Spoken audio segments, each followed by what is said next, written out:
Alors, rebonjour sur la scène cyberdéfense, donc la scène bleue. Il est 16h30 déjà, la dernière conférence de la journée sur notre scène, du moins. Alors, c'est la réponse à un incident en milieu industriel, challenge et bonne pratique. Alors, la gestion d'une crise ou d'un d'incident cybermajeur est extrêmement éprouvante pour une entreprise.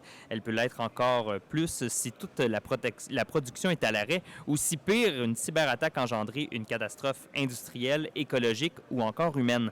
La responsabilité du dirigeant est alors clairement engagée. Une organisation adaptée a-t-elle été mise en place en amont pour circonscrire le risque? Peut-on détecter et répondre à une cyberattaque sur un système industriel en calquant les méthodes et outils développés pour l'IT, ou il faut penser autrement les processus ou les outils? Les entreprises disposeront-elles d'un inventaire complet et de schémas d'interconnexion des systèmes facilitant le travail des équipes de réponse, ainsi qu'une journalisation efficace et de sauvegarde adaptée et protégée? Et en amont de l'attaque, les vulnérabilités des équipements sont-elles monitorées et les scénarios de risque mis à jour? Existe-t-il des équipes spécialisées dans ce domaine, des communautés de partage d'informations? Alors, pour répondre à toutes ces questions, qui étaient quand même nombreuses, on reçoit Mohamed Begdadi, qui est directeur Business Unit en cybersécurité chez Flandrin Technologies. Thierry Mancio, Head of Security pour Industrial Sanofi. Désolé, on m'a donné les termes anglophones. Stéphane Napo, qui est VP, directeur cybersécurité groupe SEB, groupe SEB. Et finalement, la discussion sera menée par Jean-François Bélanger, qui est consultant en cybersécurité et défense chez Grenier Stratégie. Alors, je vous laisse la parole. Bonne discussion. Merci beaucoup. Merci. Messieurs, bonjour. Bonjour. Bonjour. Bonjour. Je crois que, et puis ça se base sur la discussion qu'on a eue, je pense qu'on va aller dans le vif du sujet immédiatement, et puis tout le monde ici va en bénéficier. Vous êtes à l'avant-plan, vous êtes sur le terrain à tous les jours, la cybersécurité en milieu industriel. Parlez-nous des menaces. Qu'est-ce que c'est à l'intérieur de vos travails respectifs et des organismes ou des organisations respectives dans lesquelles vous travaillez? J'aimerais ça que vous nous donniez un peu un topo de la menace que vous voyez à tous les jours, les menaces qui s'en viennent, et puis aussi les défis que vous voyez dans cette gestion-là, avec un anglicisme, day in, day out. Alors, moi, je peux commencer. Oui, il n'y a pas de problème. Donc, bonjour à toutes et à tous. Alors, il y a plusieurs types de menaces aujourd'hui que l'on perçoit sur l'ensemble du périmètre industriel. Donc, moi, je m'occupe de toute la partie site de fabrication des médicaments chez Sanofi, quel que soit le type de médicament, et puis toute la partie supply chain. Donc, les types de menaces, elles sont déjà très, très orientées sur le monde IT avec une propagation et des effets de bord sur le monde OT. Donc, c'est aujourd'hui, les principales menaces avec toutes les attaques que l'on connaît autour des ransomware. On voit également des menaces autour des fournisseurs qui viennent sur les sites industriels et qui, de par des mauvaises pratiques, vont générer des incidents potentiellement sur les productions. Ça peut être typiquement, je branche un PC qui est contaminé, on a malheureusement ces cas de figure-là. Je branche une clé USB sur un système de production, la clé étant contaminée. Donc on va avoir énormément de menaces autour des third parties d'une manière générale. On a aussi les problématiques d'accès distant de ces fournisseurs sur les sites industriels. Donc finalement, quelque chose qui est très très orienté, j'allais dire, le monde IT, avec des conséquences qui peuvent être très importantes sur la production. On y reviendra tout à l'heure.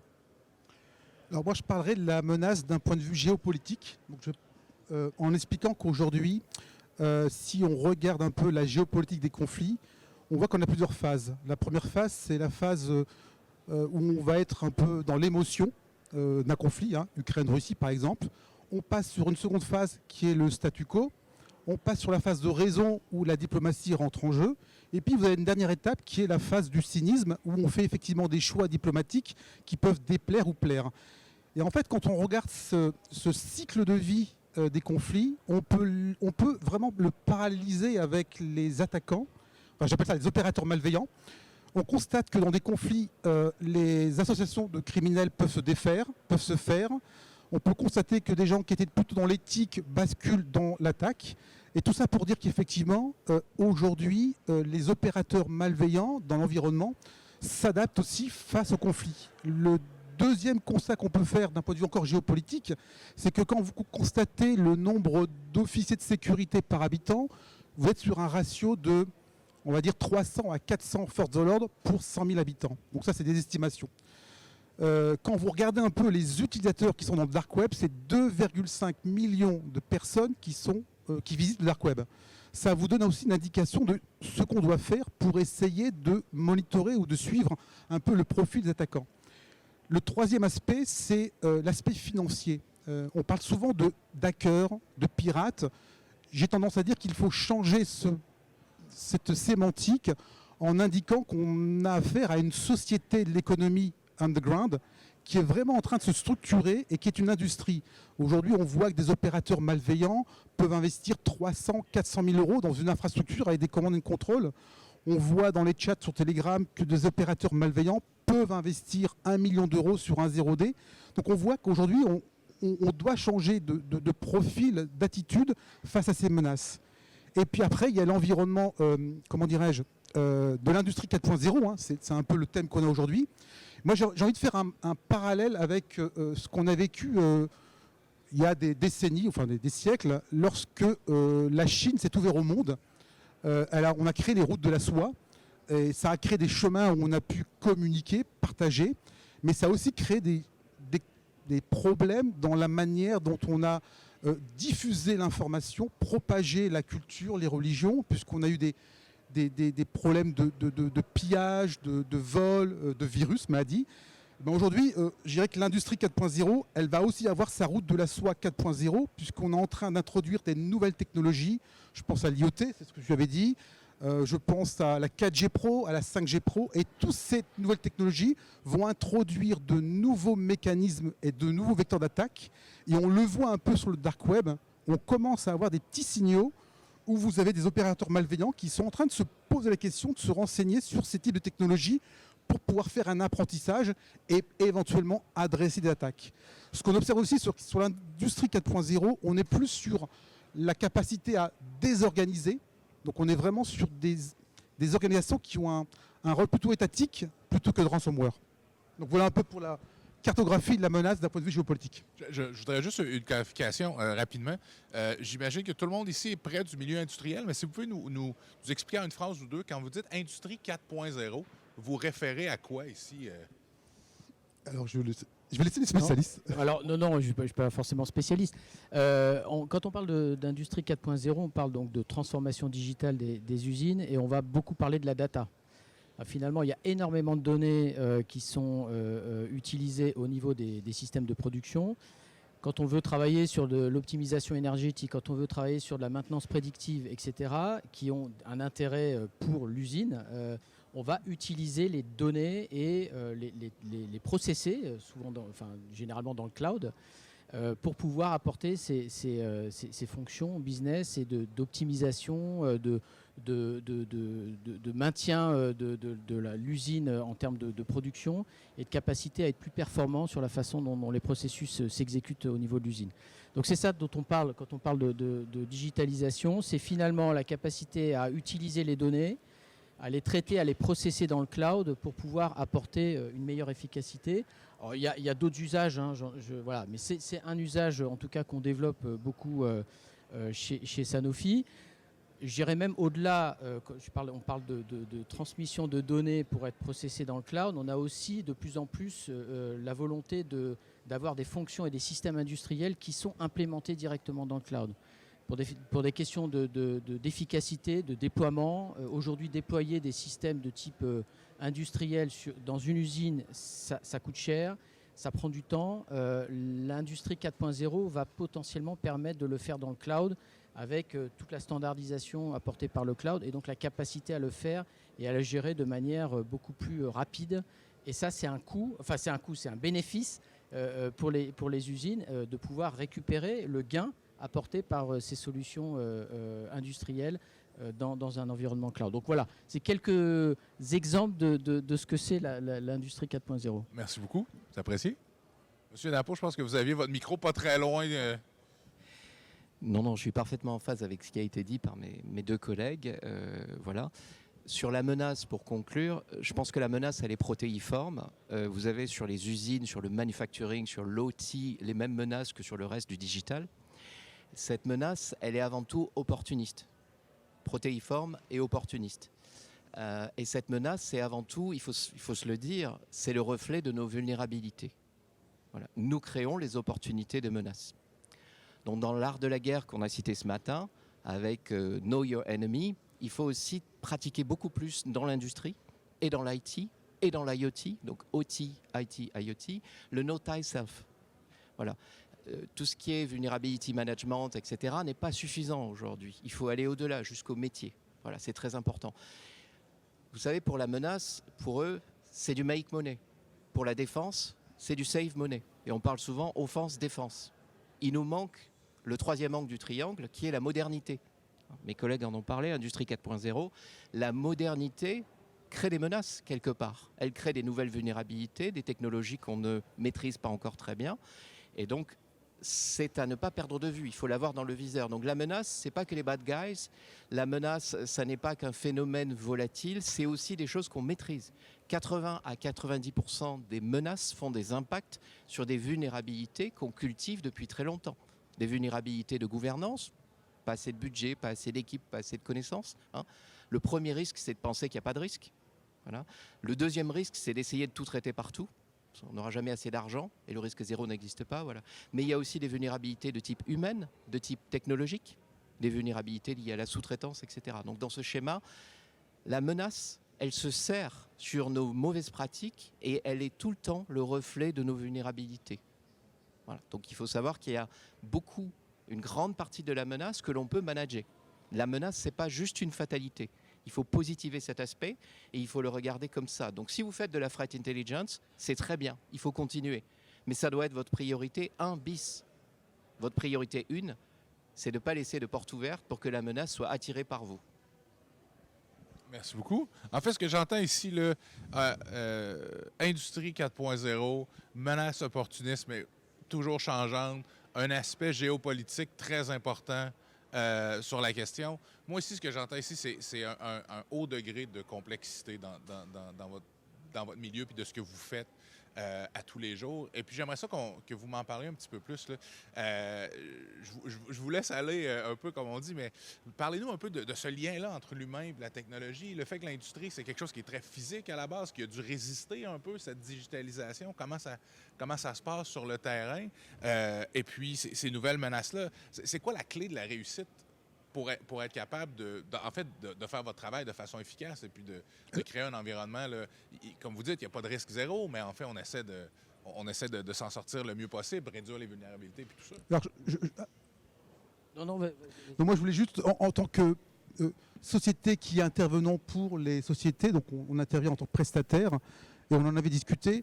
Nous, quand on vient, on est supposé, on a de l'expertise. Donc on connaît les menaces, on connaît les attaquants, et puis on reproduit des schémas de réponse à incidents.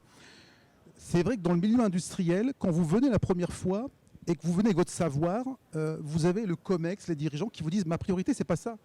C'est pas de la confidentialité, l'intégrité, la disponibilité, c'est l'humain. » Et effectivement, on rentre dans un registre qui est totalement différent de l'IT normal, où la priorité d'une usine, d'un complexe, c'est l'humain avant entre guillemets, de protéger la fameuse triade, confidentialité, intégrité, disponibilité. Mais je pense que tu pourras en parler un peu mieux que moi. Non, pas forcément. Mais en tout cas, ce qu'a évoqué Derek Harp, je ne sais pas si vous avez suivi sa présentation, il y a un benchmark qui a été fait sur un grand nombre d'industriels. Et je te rejoins, la préoccupation première, c'est la safety. Ça, c'est le cœur de métier de tout industriel et on le voit tous les jours. Le deuxième élément, c'est la production. C'est finalement le maintien de la production et de l'outil de production. Moi, je travaille dans un labo pharmaceutique.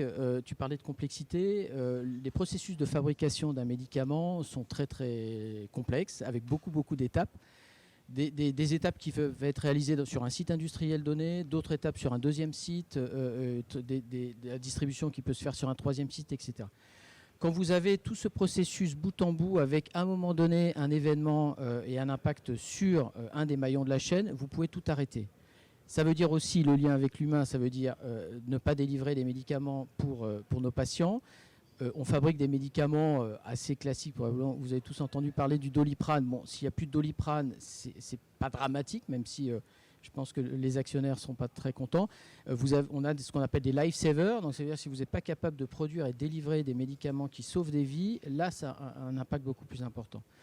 Et on peut arrêter à un moment donné le processus de fabrication d'un batch, d'un lot de médicaments, avec cet impact humain et avec aussi les impacts financiers. Un batch peut coûter plusieurs millions d'euros. Donc si vous avez à un moment donné un événement qui derrière impacte ce processus-là, vous mettez votre batch à la poubelle et vous perdez à la fois un certain nombre de sommes d'argent et puis on l'a vu, un impact sur les patients et la vie des patients. Donc ça veut dire que quand on traite la réponse à incident, et les équipes aujourd'hui du SOC qui travaillent H24 sur nos périmètres, ils doivent intégrer cette dimension-là. On ne peut pas mettre en quarantaine une machine qui potentiellement est impactée dans un incident sans avoir analysé l'impact potentiel. Donc ça veut dire quoi, analyser l'impact? Ça veut dire connaître cette machine-là ou ces machines-là, savoir à quel système elles sont rattachées, quel processus elles supportent, et donc avoir les bons interlocuteurs sur les sites industriels qui, eux, connaissent le métier. Ce n'est pas le SOC qui connaît dans le détail. Son job, ce n'est pas ça. Son job, c'est d'être en capacité à interagir avec les équipes sur les sites industriels et les bonnes personnes, les engager pour analyser l'impact d'un incident. Et vous avez au départ un SOC qui a des événements et qui traite des événements avec des machines, des comptes. Bon, ça, c'est de la technique. Et à un moment donné, il faut faire le lien avec le business, avec le process, et donc être en capacité de faire les bons choix en ayant cette interaction-là. Et c'est ce que l'on fait avec notre SOC. On a un SOC qui est aujourd'hui qui n'est pas dédié ni IT ni OT. Voilà, on a un SOC unique avec deux localisations géographiques. Et les équipes SOC, avec les analystes, sont en capacité d'intervenir sur l'ensemble de cette chaîne que j'ai évoquée et d'interagir avec les acteurs concernés pour analyser à un moment donné l'impact et donc prendre la décision. Deuxième élément que je voulais juste, je ne vais pas monopoliser la parole, mais mettre en avant, c'est que c'est du H24. Quand vous avez un incident et le besoin de répondre dans ce contexte assez compliqué, si vous n'avez personne en face, à un moment donné, c'est compliqué de pouvoir intervenir. Donc ça veut dire qu'on a mis en place sur tous les sites industriels un numéro H24. Potentiellement, tout le monde n'est pas disponible en H24, mais vous avez au moins une personne, ou en tout cas une entité, qui sera capable de répondre et qui pourra à un moment donné, parce qu'on décidera qu'il faut le faire, débrancher une machine. Ça peut être le cas. Si on n'a pas accès à la machine à distance, c'est aussi une problématique qu'on rencontre dans le milieu pharmaceutique. Vous avez des machines qui sont dans des environnements avec des contraintes très fortes de stérilisation. Donc vous ne pouvez pas rentrer sur ces environnements-là facilement. Des fois, vous mettez des dizaines, voire des dizaines de minutes pour pouvoir accéder à la machine. Ça veut dire qu'il faut être en capacité à accéder à distance à ces machines-là. Et on y reviendra peut-être, mais il y a un enjeu très fort autour de l'outillage. Cette fois-ci, je fais le lien quand même un tout petit peu avec l'outillage, notamment les IDR, qui sont des capacités technologiques qui permettent au SOC d'interagir et d'accéder à distance à ces machines-là, pour à un moment donné être capable de couper et de mettre en quarantaine ces machines dans un contexte bien évidemment évalué, mais à un moment donné, s'il faut le faire, on coupe. Et si le SOC met des heures à identifier la machine, à y accéder à distance, etc., il faut qu'on puisse le traiter au travers notamment des IDR. On pourra revenir parce que ça pose des gros problèmes au niveau des vendors, des fournisseurs de solutions industrielles.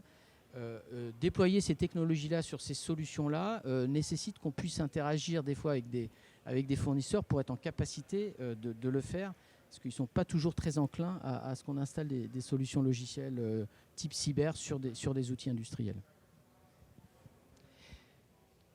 Alors, si je pouvais prendre un autre angle pour compléter, sans paraphraser, je suis encore une fois totalement d'accord avec ce qui a été dit, je dirais que l'industrie, c'est la vie. Ce que vous portez sur vous, ça a été fait par une industrie manufacturière. Les ustensiles que vous utilisez à la maison, et le groupe auquel j'appartiens le sait bien, ça a été fabriqué dans une usine, etc. Donc l'industrie, c'est la vie. Le digital, c'est la vie. Donc ça raccroche à l'humain.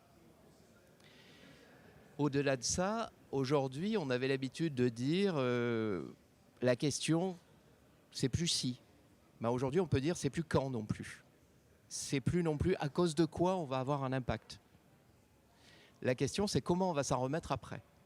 Comment on va assurer une continuité d'activité. C'est ça aujourd'hui qui est vital. Et dans le manufacturing, vous le savez bien, une usine qui s'arrête, c'est des centaines de milliers de dollars ou des millions de dollars par jour, parfois par heure. Certaines usines, le métal, tous les métaux, le cuivre, etc., on les arrête. Parfois, c'est très critique. Il faut les détruire ou les reconstruire. Voilà. Ça peut être pareil pour des usines à microprocesseurs, pour de la haute chimie. Et là, on l'a vu parfois avec des impacts pour ce que vous produisez, si c'est attendu par un marché. Parce que le just-in-time est très important. Donc, c'est un challenge de continuité d'activité. Le business continuity est important avec le comprehensive security qui vient de vous être cité juste avant. Alors, ça veut dire quoi? Ça veut dire qu'on a des budgets limités, toujours. Un budget, même s'il est très important, il a une limite. Voilà, pour faire des choses qui sont illimitées et imprévisibles. Donc ça, il faut l'accepter aujourd'hui et il faut choisir ses combats. Donc dans le manufacturing, les choses importantes, c'est le less is more. Parce qu'aller plus loin avec une hyper complexité de cybersécurité va vous amener, alors pour les puristes technologistes parmi vous, à avoir des tas de belles barrières, des tas de firewalls, etc. Je contrôle tout avec des checkpoints, etc. Des points de contrôle bien particuliers. Et en fait, on va mettre des any to any parce qu'une usine, ça doit marcher le jour, la nuit et le week-end. Et puis, il y a des gens qui doivent accéder à distance, comme ça a été dit, on ne les connaît pas, on ne peut pas les authentifier. Donc aujourd'hui, il faut intégrer ces nouveaux challenges et il y a des possibilités de le faire simplement. Le Zero Trust en est une. Le SASI en est une. Smart Access Service Edge en est une. Donc il y a des architectures. Le less is more, c'est de ne pas créer 150 zones dans une usine au niveau de vos réseaux, au niveau de votre informatique, mais d'en créer au moins 3. Une zone de haute confiance, une zone de semi-confiance et une zone de non-confiance. La modernité dans une usine, c'est aussi le digital footprint.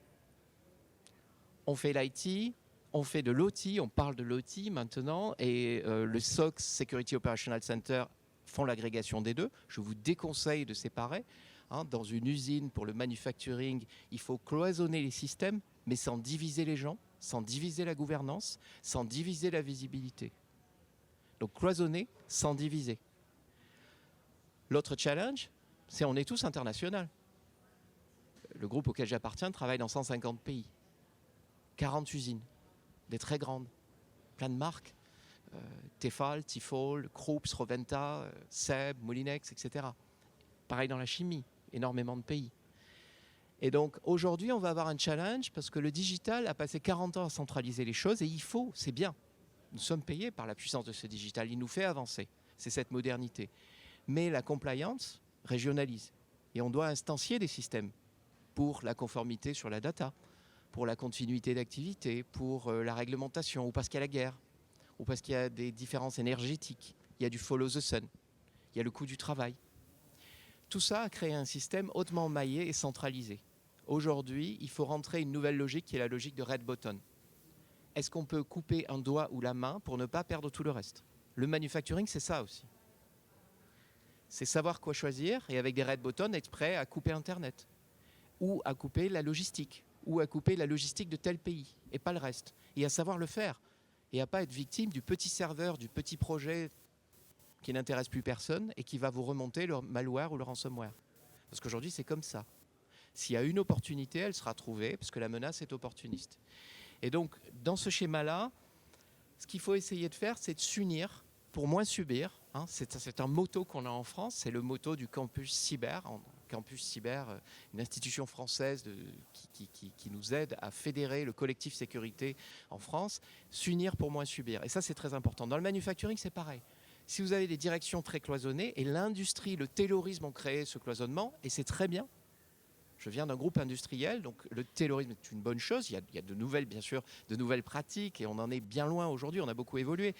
Mais le cloisonnement, le silotage dans la cybersécurité fait que quelqu'un va être au courant et quelqu'un d'autre n'enclenchera pas votre plan d'action. Donc attention, il faut aujourd'hui fédérer, il faut éviter de diviser. Et je vous rappelle, Zero Trust, c'est bien, parce que le digital footprint, pendant que vous avez fait votre IT, votre IoT et vos OT, vous avez les tableaux électriques télémécaniques qui vont devenir digitaux. vous avez des personnes avec des patins à roulettes et des tablettes. C'est juste du wireless. Vous avez des convoyeurs de marchandises, comme chez Amazon, qui vont amener les boulons du point A au point B. Et ça fait quoi? Ça fait qu'au lieu de pénétrer dans votre usine pour vous pirater en branchant quelque chose sur un port RJ45, ben dans la rue, on peut pirater votre usine. Ou à l'autre bout du monde, parce qu'on a du SaaS, du cloud. Donc le tout maîtriser physiquement, voilà. Donc il faut penser out of the box. Il faut repenser tout et repenser simplement. Il faut désescalader la complexité qu'on a mis dans la cybersécurité. Là aussi, c'est un sujet positif parce qu'on va pouvoir cibler les budgets en face des problèmes. Moi, je rebondirais sur la partie challenge. Encore vu du prestataire qui va intervenir dans vos usines. Et ce qu'on constate souvent, c'est une sorte de pensée linéaire quand l'incident arrive. Cette pensée linéaire, c'est l'inimaginable est arrivé. Est-ce que j'aurais pu le prévoir? Est-ce que ça aurait été planifié? Et qui est responsable? Souvent, on a ces automatismes, ces réflexes-là. Et nous, quand on doit intervenir, c'est qu'on doit essayer de désamorcer cette pensée linéaire pour juste démarrer, comme tu le disais, travailler avec les bonnes personnes, parce qu'on vient de l'extérieur, on est supposé encore avoir ce savoir, mais les compétences sont dans l'usine. Et donc, par exemple, quand on a besoin, comme tu le disais, d'aller chercher un PC particulier ou une salle serveur, c'est l'employé dans l'usine qui va nous permettre de gagner du temps pour pouvoir être en réactivité. Et donc cet esprit d'équipe est très important dans la réponse à incident parce qu'elle permet de gérer un peu mieux les hypothèses. Et là encore, nous, quand on travaille, on essaie tout de suite de mettre en place des hypothèses. Quand vous faites de la réponse à incident, c'est pas de trouver tout de suite la solution, c'est d'élargir le champ des possibles, de mettre un nombre important d'hypothèses et puis après, par itération, d'éliminer certaines hypothèses. Et si vous ne supportez pas la pression qui est de dire « je dois remettre l'usine en fonctionnement », vous pouvez perdre beaucoup de temps. Et donc l'idée pour nous, c'est à un moment donné, avec les équipes en local, de dire « stop, on va prendre la décision commune, effectivement, de dégrader le service parce qu'on a besoin d'étayer nos hypothèses. » Et ça, c'est vraiment un travail d'équipe. Donc il y a ce travail d'équipe et aussi pour les équipes qui font la réponse à incident, c'est de s'autoriser d'avoir des hypothèses et de les qualifier dans le fil du temps. Juste pour... Ah oui, j'ai vu que l'intervention, j'allais la mais parce que je partage complètement ce que tu viens de dire. Pour illustrer également ce travail d'équipe qui est fondamental. Il faut donc engager l'ensemble des acteurs sur les sites industriels quand on est dans la réponse incident. Et quand je dis les acteurs, évidemment, il y a des équipes digitales locales ou IT, on va dire. Il y a surtout les équipes engineering automation qui sont présentes et qui, encore une fois, maîtrisent le métier, l'environnement et l'impact business. On travaille beaucoup, en tout cas c'est un axe sur lequel on a beaucoup investi, j'allais dire, depuis quelques mois et maintenant quelques années. C'est tout ce qui est exercice, tout ce qui est entraînement des équipes. Donc on a différents niveaux d'entraînement et de capacité à mettre l'ensemble des acteurs ensemble pour pouvoir répondre aux incidents. Donc c'est à différents niveaux. Donc ça peut être des exercices de crise. Quand je dis des exercices de crise, c'est au niveau Sanofi global. Donc c'est pas juste sur la partie industrielle. L'industriel peut être évidemment impacté par une attaque, une cyberattaque qui va toucher l'ensemble des métiers de Sanofi et notamment la partie industrielle.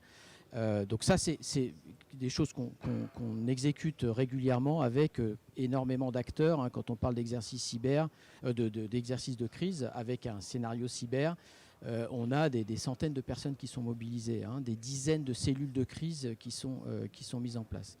Le deuxième niveau, qui est un peu plus, j'allais dire, sur l'usine, donc pour pouvoir bien entraîner les équipes sur les usines, ce sont des exercices qui sont beaucoup plus simples, avec des scénarios plus simples.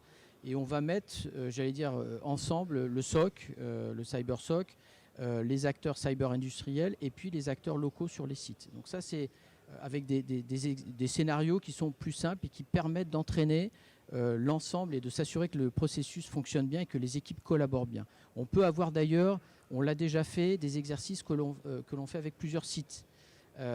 Sur un produit donné, j'évoquais le fait que sur certains produits, on avait des processus qui étaient exécutés sur différents sites. Et bien, on va travailler avec un scénario qui va impacter plusieurs sites et voir comment les équipes vont collaborer ensemble. Et puis le dernier élément qu'on est en train de mettre en place, parce que j'allais dire, c'est beaucoup d'investissement. On a l'impression que va faire un exercice, voilà, ça va prendre 2 heures, 3 heures, 4 heures ou plus. C'est beaucoup de préparation, on travaille avec le SOC, on travaille avec les équipes locales, etc. C'est nécessaire, mais en complément, ce qu'on s'est dit, c'est qu'il faut que les équipes locales aient des réflexes, et des bons réflexes, simples. Et donc on a travaillé sur du self-training avec une plateforme qu'on a développée et qu'on est en train de mettre en place avec des challenges. Il y en aura une dizaine, des choses très simples, c'est comment j'active le SOC. Comment j'active des outils de communication, je ne vais pas citer de marque, enfin de solutions, mais en cas de cybercrash qui fait que l'IT est complètement out, comment je continue à communiquer et à faire en sorte que les équipes collaborent dans l'exercice. Ces outils-là, il faut être en capacité de les utiliser, de savoir comment on les utilise et de les activer. Des choses très simples. Je parlais d'IDR, qui sont les outils d'investigation essentiels pour le SOC. Toutes les machines ne sont pas équipées de ces outils-là. J'ai un incident sur une machine qui n'est pas équipée de cet outil-là. Comment je vais quand même apporter des éléments d'investigation pour que le SOC travaille et sache ce qui se passe? Ce sont des outils locaux qu'on va implémenter, installer, et ce sont les équipes locales qui vont le faire. Si on ne les a pas entraînés à le faire, ça ne marchera jamais le jour où on aura l'incident. Donc c'est des challenges, ce qu'on appelle des challenges qui sont unitaires quasiment. Voilà, je veux un objectif qui est comment j'active ça, comment je mets en place ça, comment j'utilise tel outil. Et l'objectif, c'est que ce soit les sites qui s'auto-entraînent et qu'on leur apporte cette plateforme-là pour pouvoir le faire et éviter que, enfin, non pas éviter, mais en complément de ce que l'on peut faire avec le SOC. Dès lors qu'on a ces réflexes qui sont bien appréhendés par les équipes locales, je peux vous dire que quand ils ont besoin de travailler avec le SOC, ils sont beaucoup plus efficaces. Et un dernier élément que je voulais partager, c'est qu'on mesure derrière l'efficacité. C'est-à-dire qu'on a 9 KPI cyber que l'on publie tous les mois pour l'ensemble des sites industriels. Malware protection, tout ce qui est, on a parlé network protection, etc. Et il y en a un qui est le response incident. Donc response incident, c'est le time to protect. Donc c'est un indicateur qui évalue très simplement, j'ai un incident, T0, combien de temps je mets pour pouvoir mettre en protection le système. Ça ne veut pas dire que j'ai résolu l'incident complètement, mais au moins j'ai stoppé, j'allais dire, la capacité d'un malware, ou enfin en tout cas d'un incident, de pouvoir se propager. Donc cet indicateur-là, on le mesure pour tous les incidents et on l'évalue et on le met en visibilité de tous les patrons de sites industriels, de tous les patrons des business industriels et de la partie IA Council, Industrial Affairs Council, pour mesurer l'efficacité et on regarde si on progresse, s'il y a des zones sur lesquelles on a besoin de renforcer les dispositifs. Et c'est comme ça qu'on arrive à progresser et à faire ce travail d'équipe qui est vraiment indispensable et qui permet d'être plus efficace en réponse incident. Merci beaucoup. Et puis, jusqu'à maintenant, écoutez, on a parlé de menaces, on a parlé de la complexité du milieu dans lequel vous êtes, on est allé même un peu vers la prévention, les outils qu'on utilise dans le milieu et puis tout ça. Mais je pense que là, j'aimerais, pour terminer, puis après ça, on va ouvrir les questions de notre audience. La question que j'ai, qui c'est, mais vous l'avez dit vous-même, ces attaques-là arrivent. Donc, on va en avoir des pots cassés. Comment est-ce qu'on limite les dégâts à tous les jours? On a commencé à parler de prévention, donc si vous voulez continuer de nous apporter un peu plus loin dans cette complexité-là, le state of the art un peu de ce qui se passe, mais après ça, les dégâts, vous les limitez comment? Votre ordre de priorité, par exemple, de ce type d'attaque-là, c'est quoi, etc., etc.? Parce que Stéphane, t'as le... C'est pour nous. C'est pour vous. La réponse à un incident, c'est une réponse à une question qui n'est pas posée. On ne connaît pas la question. Qui a la roadmap des hackers? On n'a pas. Et donc les bonnes solutions, c'est effectivement de passer de la réflexion au réflexe, parce qu'en incident, il faut réagir vite. Et puis de mesurer. Parce que parfois, le traitement du patient intervient après le décès du patient. Et là, le plan d'action n'est pas intéressant. D'accord? Donc il faut des plans d'action qui assurent une résolution avant l'incident très grave. Quand l'usine est arrêtée, que le métal est refroidi dans l'usine, il faut raser l'usine après. Donc voilà, donc il y a ces choses-là à voir. Alors, comment éviter les impacts? La première chose, c'est la notion de risque. Qu'est-ce qu'un risque? Et de savoir si c'est formalisé dans votre entreprise. Tout est risque. Rien n'est risque. C'est la dose qui fait le risque. Parce qu'il y a des gens qui vont dire un risque, c'est un impact et une probabilité. Oui mais non, ça dépend sur quoi, ça dépend sur quel asset, etc., etc. La notion d'impact aujourd'hui ne suffit plus. On vit dans un monde où la réputation compte. On a vu que les risques pouvaient impacter une société comme Equifax sur sa valorisation boursière. Voilà, aujourd'hui, c'est plus de la science-fiction. On peut être impacté à bien d'autres endroits que simplement une probabilité, un impact. D'accord ? Les risques peuvent être latents. Un quasi-incident, parfois, fait autant de dégâts sur une institution que le reste. Un fabricant de pacemaker qui a ces pacemakers qui peuvent être attaqués, vous imaginez les dégâts, même si rien ne s'est passé. Voilà. Donc aujourd'hui, il faut faire attention, la notion de risque. Donc ce que je dirais, la première chose, c'est le risk consciousness. Il faut instaurer un risk consciousness chez les opérationnels qui vont manager des SCADA, des actionneurs, des robots, des logiciels. Chez les managers, tous les cercles dirigeants, team leaders, etc. Et au niveau du board. Au niveau du board. Au niveau du board. Donc il faut faire attention à la reporting line de la cybersécurité aujourd'hui. Elle peut être où vous voulez. J'ai vécu les deux dans la banque avec beaucoup de RSSI qui travaillaient autour de moi. Et j'avais autant de RSSI qui reportaient à l'IT que de RSSI qui reportaient au board. C'est vrai qu'au board, c'est plus facile pour motiver, c'est plus facile pour leverager, pour avoir du budget. Mais c'est vrai qu'on est plus aveugle. Et c'est vrai que dans l'IT, on voit plus de choses, mais c'est moins facile. Voilà, parce qu'on est conflicté. Il y a tous ces phénomènes-là. Donc, comment éviter ? Il faut avoir une fonction sécurité qui soit indépendante. Il faut que le risk consciousness soit là et il faut arrêter de penser qu'on va pouvoir tout éviter. Il faut accepter qu'on va être dans le recovery. D'accord ? Aujourd'hui, on est plus dans la détection-réaction que dans le fait d'empêcher les choses. Vous ne pourrez pas, personne ne peut, aucune institution, aucune industrie ne peut sécuriser tous les composants. Vous avez du cloud, c'est pas chez vous. Vous avez du SaaS, c'est pas chez vous. Vous avez des partenaires qui accèdent le soir, la nuit. Des fois, vous les connaissez pas. Parce que cette panne-là n'est jamais arrivée dans cette usine.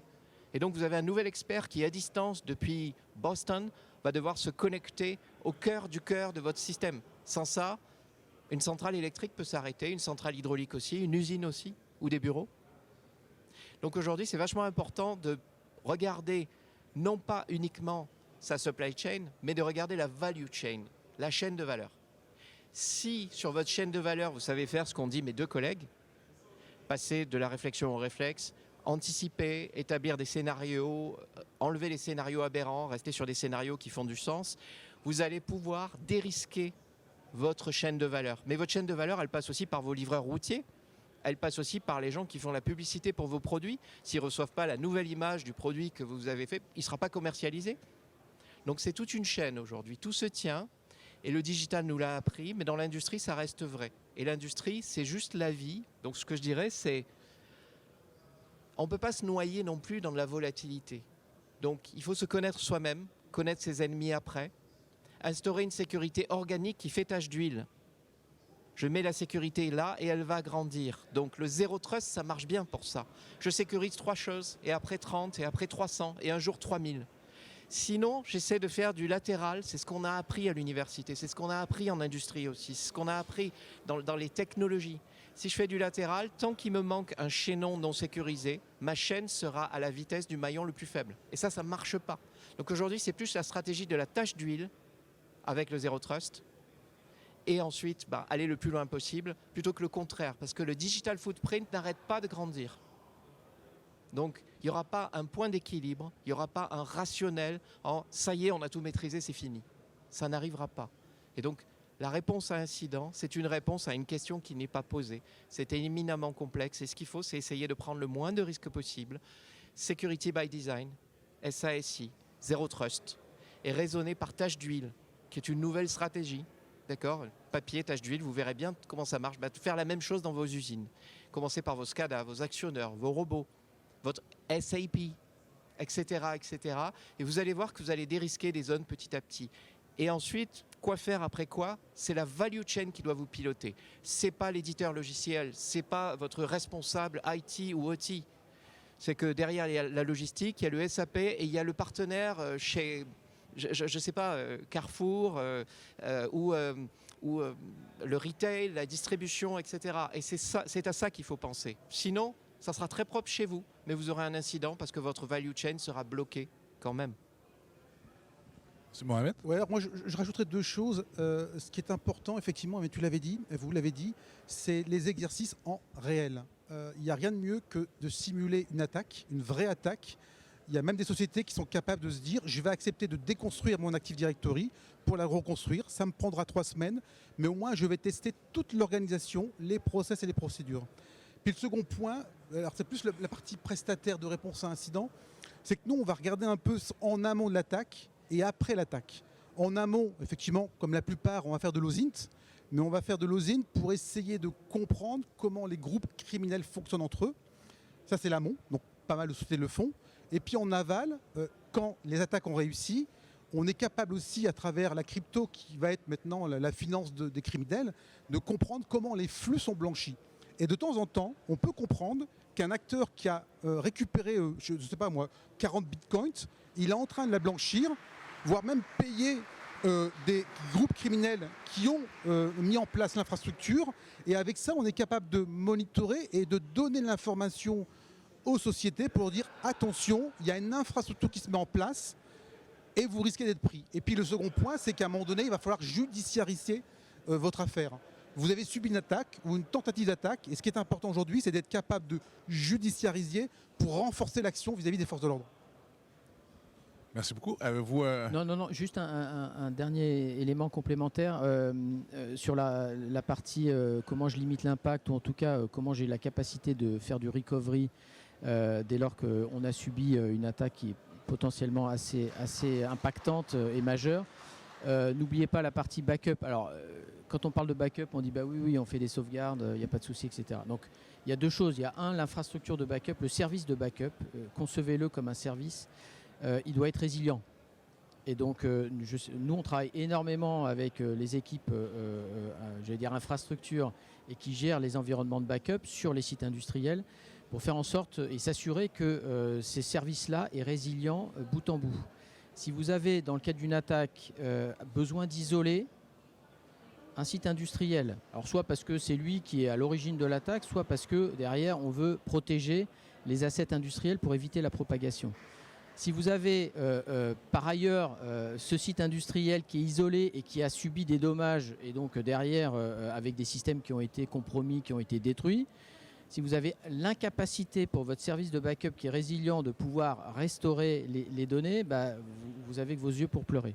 Donc ça veut dire qu'il faut travailler sur la résilience du service de backup et sa capacité à être opérant, y compris quand vous avez des environnements qui sont complètement isolés. Et puis pour terminer sur l'approche un peu, encore une fois, résilience, recovery et j'allais dire situation vraiment de crise, on travaille aussi sur les sites industriels avec les business en leur disant qu'est-ce que vous êtes en capacité de recouvrer en termes de services si vous n'avez plus d'IT. Donc imaginez que vous avez l'ensemble des systèmes qui sont inopérants. Et quand vous avez une attaque massive, c'est ce qui se passe. Donc comment vous pouvez continuer à produire avec plus d'IT?